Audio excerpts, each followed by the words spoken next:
So, hello and welcome to a new season of Vital Signs and Language for New Earth. And we call it this time a vital dialogue. So, a dialogue that allows us to flow. And I'm very happy that the season is opening with, I want to say, a dear brother, Solo Greene. And it's a real pleasure to have you here today. Thank you so much, Solo. Thank you. I appreciate being here, and I thank you for this opportunity, but because I see it again as an opportunity to share, some of the knowledge, the wisdom, and experiences I've gained over the years. And as I mentioned to you before we got started here, it's not about me. No, It's about everybody, and it's about everything. So yeah. And that's why I really believe it's such a great honor to be here. thank you so much. I feel so blessed, and I'm sure all the people who are watching are blessed too. So, for me, solo is a vital sign. Solo for me is an embodiment of seeing the world from both sides, if you wish. If we're looking from a perspective of separation or whatever, Solo is one who brings it all together.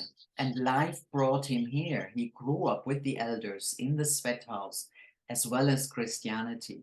He had the opportunity to go to college and become a beautiful scholar, an athlete, a leader. And yet, he is that beautiful native wisdom keeper that is sharing that amazing sacred relationship. So, Solo, share with us a little bit. What does that mean, a sacred relationship? What is so important about that? Well, I think you know it's part of our identity as individuals, but also as a people. We have to make sure we remember who we are, where we come from, and what we're doing. Those teachings and those values that were passed on to us are really a part of who we really are. And it's a at the same time it's information, it's knowledge, it's wisdom, but at the same time it's a great responsibility. You have to be careful with what you share. It's important to know what you're putting out there. It's because there's positive and negative to everything. And if you want to be a positive person, you can't post negative things, or you can't say negative things, or at least try not to. You're not, as you know, we're not going to be here, and we're not going to be able to please everybody. But that's one of the important things that we have to realize and understand, is that um, you'll never please everybody. There'll always be someone that disagrees with you, somebody that was raised different than you, someone that has different values than you, someone that has different beliefs than you. But it's important to always remember who you are, and and where you come from. It's always important to have that identity. And that's one of the things that really, to me, makes you special and unique, is your own individual identity, and being able to be real. I'm on LinkedIn or Facebook or Instagram or any of the social medias. No, I don't portray myself on there as another person, and in real life I'm somebody else. No, I'm me. And I think that's one of the important things of really being yourself. And for a lot of people, it's hard to identify your own self when you don't really have that. There's so much going on in the world, and so much has happened to individual families. There's a lot of single parent households, a lot of kids being raised without a mom, without a dad. There's so much going on in the world that sometimes it's hard to find you. And Yes. that's where a lot of it, or that's where everything starts, is with you. And Mhm. once you're able to find that, then I think you could find your place in the world, and maybe find your purpose. Because I really believe each and every one of us was given a dream or a vision, and to help guide us through our lives. And hopefully, no matter how big or how small that vision is, hopefully you hold on to it and hopefully you keep it, because that's going to be your guiding force the rest of your life. Is that vision or that dream is going to keep coming back to you, and the creator or the great spirit or the Haniwa is going to keep working on you until you try to get it right. And no, it's tough, but it's something that he gave you specifically. And I think it's something that once you identify it, then you just go with it after that. Yes, I really love how you brought it first within in our own being. Who are we? It's so important to be connected and have a relationship with self. And in our uniqueness, then we can be part of a whole. And in our uniqueness, as you said, we have that connection with Honiwa, the great spirit, God, whatever we want to call it, because these things are not important. It's about that connection that we have. And also, how you said so beautiful that we all have been given a dream. I love the word dream much better than purpose and all of that. We have been given a dream, and that dream means that we have a responsibility to actually bring it into the world. And Onova is so graceful and grateful in his way that gives us time to really learn how to do that. And if we get it wrong, it's not really wrong. It's just an opportunity to tweak and to twist and maybe to even get it in a much more amazing way. I also really appreciated how you shared with me, and I would like that you share it again about this beautiful chief of your tribe who was referring to Mother Earth is actually who we are. Could you share with us that one again? So beautiful. Yeah, his name was Tuhuhazu, and he was a Nez Perce chief from the Dreamer faith. And one of the things that he shared and one of the things that he believed, and he's really well known for this quote that says, "The earth is part of my body. I belong to the land out of which I came. She is my mother." And, that makes a lot of sense to me as an individual, but really as a Nimipu or a Nez Perce man, that, you know, we have a great responsibility as human beings to be stewards and caretakers of the land and the earth, because like our mothers, when we're being carried, we consume everything that she drinks or everything that she eats. Mhm. That's what we get. And that's the same as the earth today. You know, everything that we eat comes from the land or comes from the earth. The air that we breathe is the air that we all share. But the same true is for the water. We drink water, and the water comes from the land, it comes from the earth. And so what we do to the land, what we do to the earth, we're also doing to ourselves. And that's what he was talking about. Mhm. The earth is part of my body. I belong to the land out of which I came. She is my mother. And so, as natives, as Nimipu, as Nez Perce people, we were always taught, we were always raised to take care of the land, to take care of the earth. If you take something, then you give something back.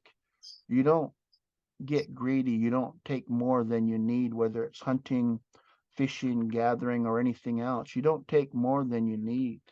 And if you take something, then you give something back. And so those were some of the real simple teachings that we were taught while we're growing up. And those are the things that stick with you as you mature, as you grow, and as you get older. And those are the things that you pass on to your children and the next generations that will follow after you. But that quote is really powerful. And Yes. especially in today's world, in today's society, where we look around and the glaciers are melting, the natural disasters, the storms, the hurricanes, the tornadoes, the earthquakes, the flooding, the fires. Even now, as we speak, how Canada already has wildfires, and we're 1st of June, and So everything has changed. The seasons are changing. When the seasons change, it also changes the environment, and it changes the natural order or structure of the wildlife, even Yes. of the vegetation, of harvesting certain berries Hmm. or roots and different things like that. The same thing with animals, with deer, with elk, with moose, with the fish. When the seasons change, it also changes the seasons for them. So things aren't the same. But No. for us to be, as I mentioned before, for us to be spiritual people, it's important that we understand that connection between man and animal, or man and the trees and the roots and all the different things that are around us, and how important that is. Yeah. And also how important it is, and you said it's so beautiful, to stay in harmony. You may take something, but you give something back. You are living in a harmonic relationship. You're honoring, you're respecting the seasons, the invisible structure. It doesn't mean the structure is written in stone. It doesn't mean the season is exactly the same time, because the moon sometimes is a little bit different and all these things. But to have that connection to all that is nature, to be responsible for the air, for the water, and of course for nature, and how you said it's so beautiful. I live in the jungle in Peru, so I'm very blessed. I have a lot of green around me. We can't eat everything, of course, but the things we can eat is just beautiful. We had a very long kind of a rainy season, and it's still not as hot as usual. And it's also a little bit disturbed. There has been some kind of interference, and you can see that nature struggles. And it is interesting, and also how you said that it's often humans who actually interfere and influence. And natives in general, they always had this beautiful harmony with nature that fascinated me. Now, I was a lucky guy. My mother was an aprist. So she would have her bees in the countryside, but she never took all the honey because she lived in sacred relationship.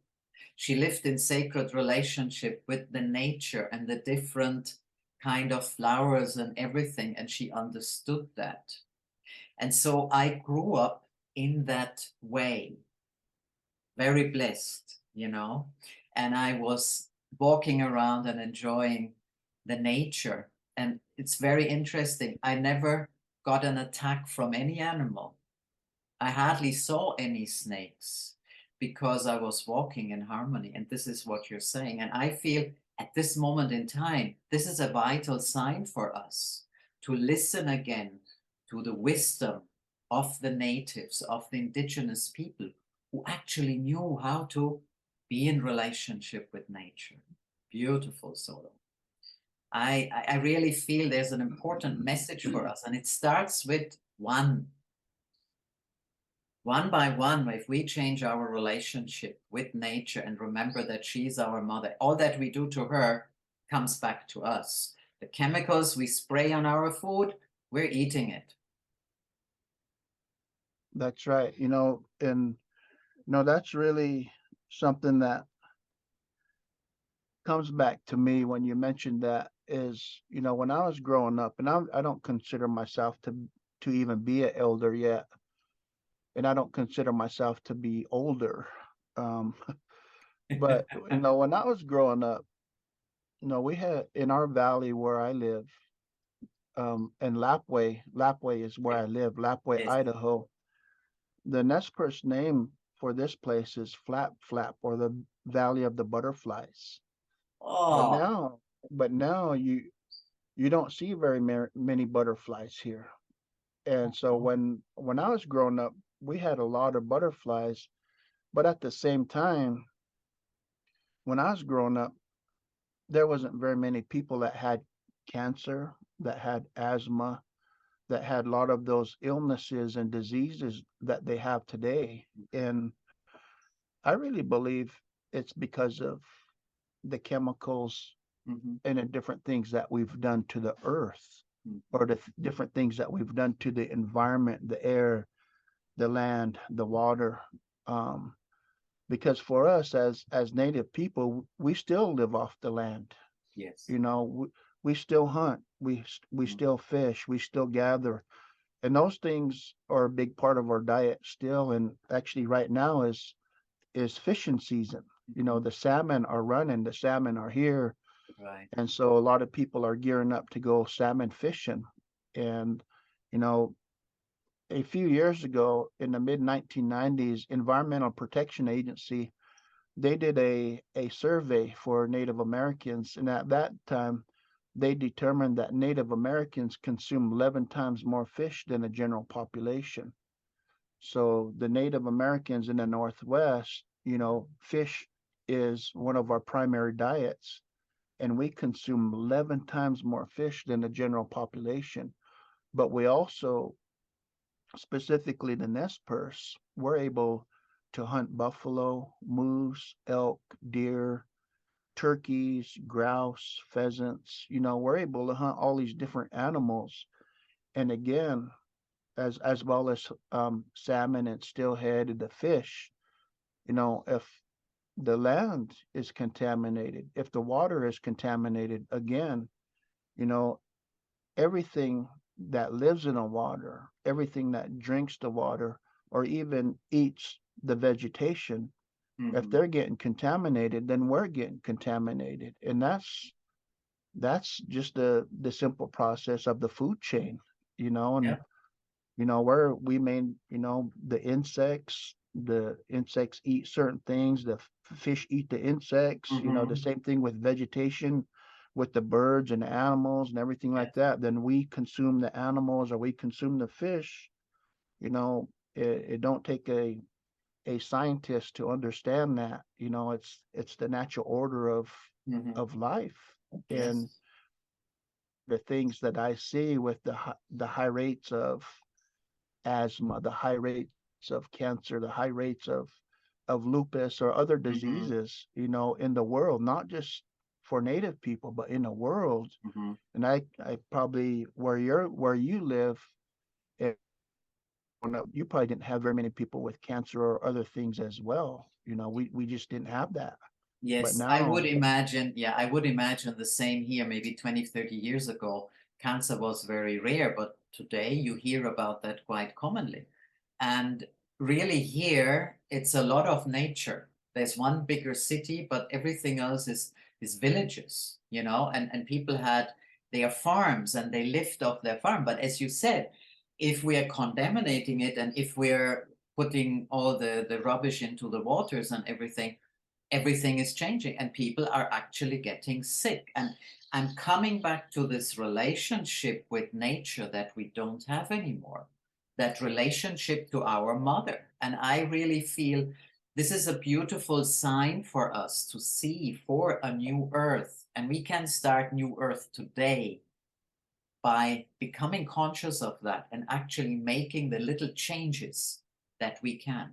The earth here is so, how should I say, it's so difficult. When I first came here, I started, digging holes and I wanted to plant and everything. But the earth is really almost dead here. It hasn't been nurtured. And maybe there's not so much chemicals inside, but it's dead. It has been totally misused. So whenever we are planting something, we first need to prepare the earth, give it back its life and its vitality before we can plant something. yeah, And I loved what you said with your tribe. What's the difference? And I really, really know that in my heart. The indigenous people in your tribe, you only go fishing at a particular time because you understand the rhythms and the cycles of the fish. You that's right. only go gathering at a particular time. You hunt whatever animal at a particular time because you know. And I feel in this, what we call modern world, we have lost this connection. We don't know the rhythms. It's interesting that you mentioned with the salmon. Here in the region, I think about 2 hours from here, there is only one time a year where a particular fish like the salmon jumps up. And this is the only time they really fish this fish. Yeah, that's right. The seasons dictate to us how life is going to be. We don't dictate to the seasons how they're going to be. We don't dictate the seasons. They dictate how we're going to do things. And I think that's where we as human beings we get it wrong sometimes, where we want to control everything. We even want to try to control the seasons, or we want to determine when the seasons are. But like you mentioned, in all actuality, you know, we don't have a say in when they're going to do things, and I really believe we're living in a time, and a lot of people don't believe in climate change or global warming, but it's real. It's causing the seasons to change. As you mentioned before, the the season or the time to pick huckleberries is changing, Mhm. and the time to harvest huckleberries or certain fruits or certain roots and things like that, that time frame is getting smaller and smaller because of climate change, because of global warming. As you mentioned, our seasons aren't the same. Sometimes, like for us here, we really didn't have a spring. We went from about a month ago, we are still getting 40-degree weather here. And then we went from the 40s right to the 80s and 90s without having much of a spring. And so now yesterday is what, 95 degrees yesterday. And with some of the rain that we got and coming off of the winter months, Mhm. everything's green, but I think it's going to cause a fire danger this year Mhm. because it's going to get hotter for longer periods of time. Mhm. But we don't determine the seasons. The fish know when they have to run. Exactly. The animals know when they have to mate. You know, we don't determine that. We don't tell them, No, okay, it's August, it's September now you're in rut now, but we don't do that. no. And so the seasons change. If the seasons change for the animals, the birds, the fish, and even vegetation, then the seasons for us is also changing. And you know, we're not as powerful as we think we are. No. And I think the biggest thing that I think of when I think about the earth and I think about the seasons and where we're at, it comes down to honor, and it Yes. comes down to respect. You have to honor and you have to respect the earth, you know, the sun, the moon, the stars, all the elements, the clouds, the rain, the snow, the wind. You have to honor and respect the elements, because without the elements and without the natural resources, we wouldn't even be here today. No. And so I think as human beings, I think we're kind of playing with not just with Mother Nature, but we're playing with the universe by having all the satellites in the skies, going to the moon, doing different things like that. We're altering how the Mhm. universe and how the earth functions. And you know, it's good to have that intelligence. It's good to have that knowledge, but at the same time, we need wisdom to know when enough is enough. We can't keep playing with those kinds of things because we only have one earth. Mhm. This is all we have. And you know, for me personally, as a dad and as a papa now, Mhm. I want to make sure my children and my grandchildren and my children's children, I want to make sure they're going to have life. I'm not too worried about me. I've lived my life, but I want to make sure my children and my children's children are able to live a life comfortably without suffering or without too many challenges or obstacles just to get food or to continue on with life in general. But to me, that's how sacred it is. That's how important it is to kind of share the knowledge and share the wisdom, but also just to share my perspective on things, Yes.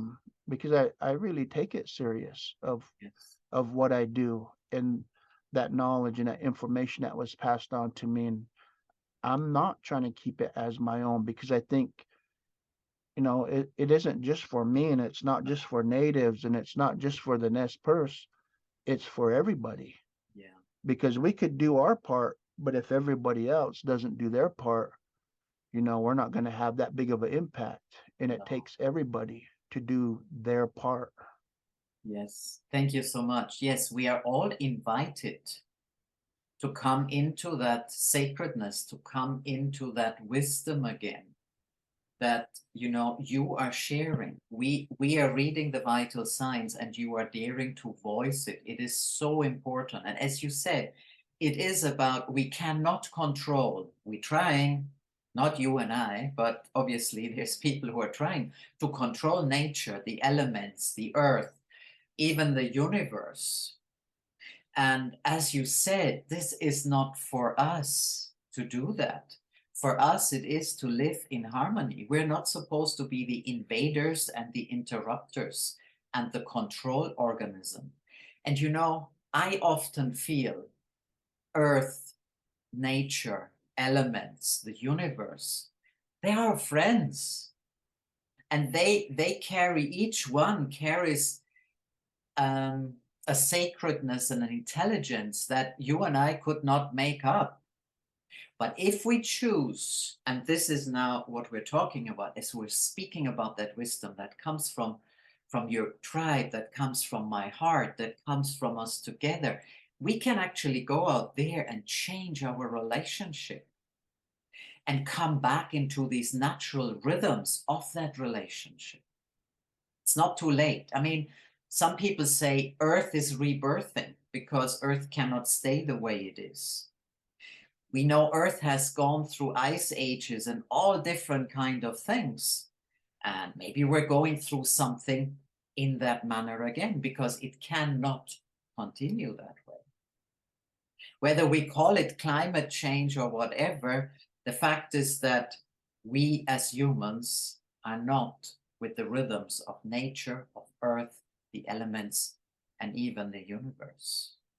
So I'm so happy that you and I are here today to invite everyone to come back to that wisdom of your Yeah, tribe, of our own hearts, together to come back that's right. into that relationship.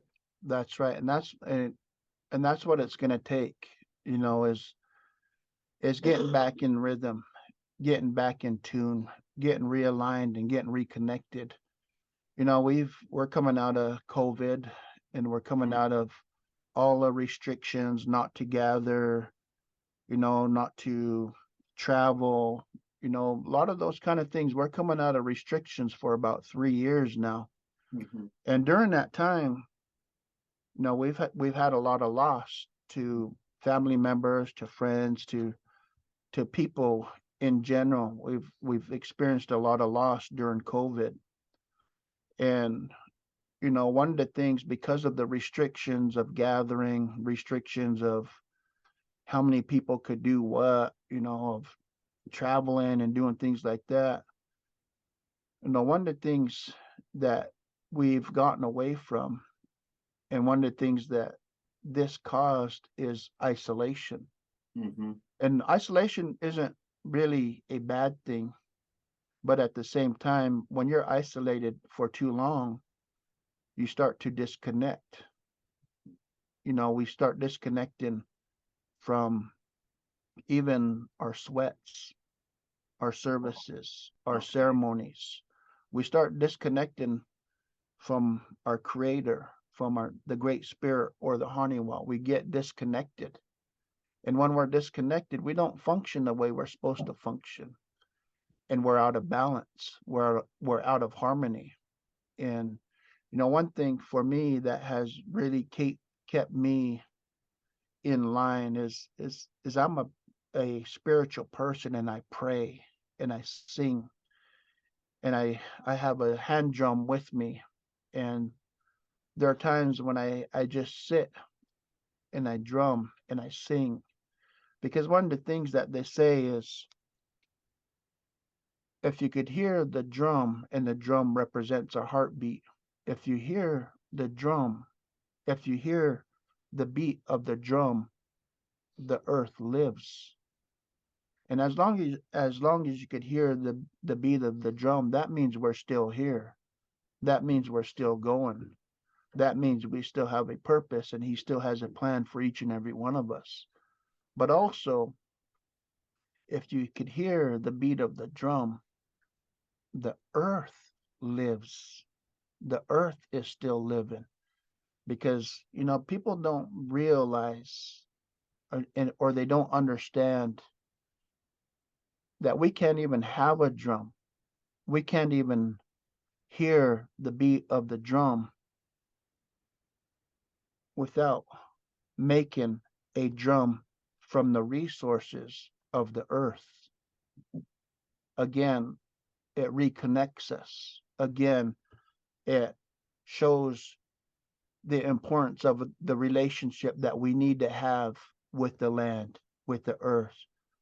Because, in all honesty, if the earth doesn't live, we don't live. Mhm, mhm. And so it goes both ways, And so when I sing, when I drum, that's what it reminds me of is that connection, is the importance of prayer, is the importance of spirituality. It's the importance of that relationship that we have individually, but it's also that strength that we carry with us to connect with other people like this, connecting. Like this. And so, one of the things I share when I perform for Nez Perce Tourism is one of the questions I get is, well, what is the translation? What are the words? What are you saying in your song? And some of the songs that we sing, there are no words and it's more like a chant. Mhm. But for me, when I sing from my heart and I sing from my spirit and I beat the drum as the heartbeat. But when I sing with my spirit and I sing with my heart. And so when you hear it, my heart and my spirit is connecting with you, but your heart and your spirit is also connecting with me. And that's what connects us. And I'll always have that, and you'll always have that. Mhm. And that's why it's important. And so during our presentations for Nez Perce Tourism, that's what I share with them. And so when they leave, hopefully they leave better than when they came in Mhm. because they know that we've made a connection and that Yes. we'll always be together no matter where we go, no Mhm. matter what we do, we'll always be together. We'll always have that connection. Mhm. And so that's how, to me, how important those simple small things really are. Solo, I truly understand that you and I are brothers. I truly understand. What the big thing we have to lose is our connection to Honawa, to the divine. And one way of bringing this connection back is actually music and drums. And it's interesting, and you don't know this about me, possibly. I don't drum, I play the flutes, all Native American flutes, of course, made here in the US and different places. And my partner says if she plays the drum and I chant. And also, I don't know the language. It comes from my heart and from spirit. So when you are speaking, it's like we are both in that space of the heart, Solo. And this connection today, I really wish for it to go out and for more people to connect on that heartbeat of the drum, on that sound and that language of love, of the heart that comes out of all of us in spirit. To be connected to the Great Spirit, to honor, but also to each other. Let us not be separated. The separation is the worst thing that can happen to us. The nature earth doesn't need us, as you said, but we need nature. So, as you said, when we drum, when we chant, when we sing, it's not only for each other as humans, it's also for Earth and the universe. So, That's Solo, right. I feel so blessed in my heart to truly have found this brother, even on a much deeper level that I could possibly imagine. And I'm very happy that we both shared this sacred connection and relationship, these vital signs of a new earth that are here right now. And I might invite you one day, hopefully soon, to sing and drum together. But I feel that's for another time. I have my drum here. Oh, you do? Yes. Why don't you play a bit and let's see what comes? Do I'll you have a sing. little bit more time? I'll sing you an honor song while we're on. All right. Thank you so much.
Solo, thank you so much.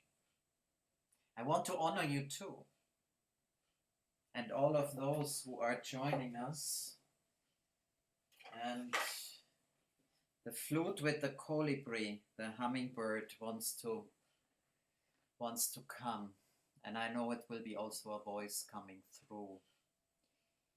To honor all of those people who hear these vital signs of a new earth that is sacred, that is connected, that dares to be in relationship with all.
Anana nera konna nana mayo. Tarama konna nea honna maye. Tanna Maria konna nena maro. Katira katora matera manayo. Attio kira matera ma konna na honna matira maneo. Kanna matera nana honna na ho. Kanana tera nana honna ya. Tori kanitara me. Hanana tora kanaya. Honnana tera kanaya. Honnana tera kanaye makonaya.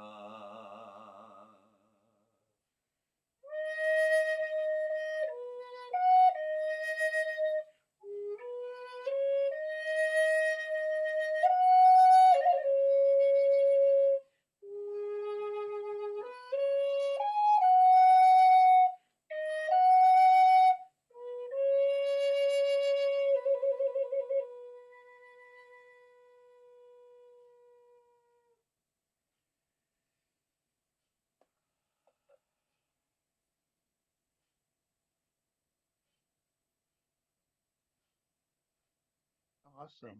Thank you. Appreciate that. My granddaughter's name is actually Hummingbird. Oh, look at this. That's her Indian name. How beautiful. Yeah. And my before my auntie passed away, um, she used to put up hummingbird feeders up at our sweat house. And she'd put up probably two or three, and we'd have this time of the year, we'd always have hummingbirds. And the other day, hummingbirds came to check it out, and right away I thought of my auntie because she always put those up, and it was always nice to see the hummingbirds up at sweat. And for me, because my auntie used to sweat a lot as well, and so it was a reminder for me of who she was and what she did on the earth. You know, she was a mom, she was an auntie, she was a grandma, but she's also a great teacher of the woman things, of digging roots, of doing those kind of things. And so she took my daughters to those places of where to dig roots, how to dig roots the right way, how to take care of it, do those kinds of things. So she was a great woman with, again, with great knowledge and wisdom that she passed on. And so that hummingbird was just a great reminder to me. And it, for me, it feels like she's just checking on us to let us know that no, she's still there. She still sees us and she knows what we're doing. So Mhm. yeah, I appreciate that. Yeah, the hummingbird has always been with me. I took a shamanic training in the Inca tradition of the I want to say Laika, but it's not the Laika, it's a Quiero. And when you open the sacred space with the directions, the north is the hummingbird. And of course, the hummingbird is here with us as well in South America and Central and North America. And the hummingbird was always my very special, special connection. They're really dear to my heart. And now that you're sharing with me not only the story, but the wisdom of your auntie, I feel even more connected. It's just a beautiful gift when we can see nature beyond its physical form. And this is something I love about the shamanic and the indigenous world. You know, I make stories about the spirit animals or power animals, and I dance with them. And it's so beautiful to connect with you in this beautiful spirit and life and magnificence of spirit. So very beautiful. Thank you. Yeah, I'm gonna finish it for today, and I want to thank all the people who are tuning in and get all the blessings that Solo has shared today and that we were able to share together to really bring these vital signs and language, but also the courage to be the one of many who reconnect and who come together as new tribes with Earth and for Earth. Solo, would you like to say something at the end? I would love to hear your final words. I want to thank you for the opportunity. You know, again, it's always nice to share, nice to connect, but more so it's so important to pass on that knowledge and that wisdom and those experiences that were passed on to us, and to not keep them for yourself, but to keep passing it on. Because as we mentioned earlier,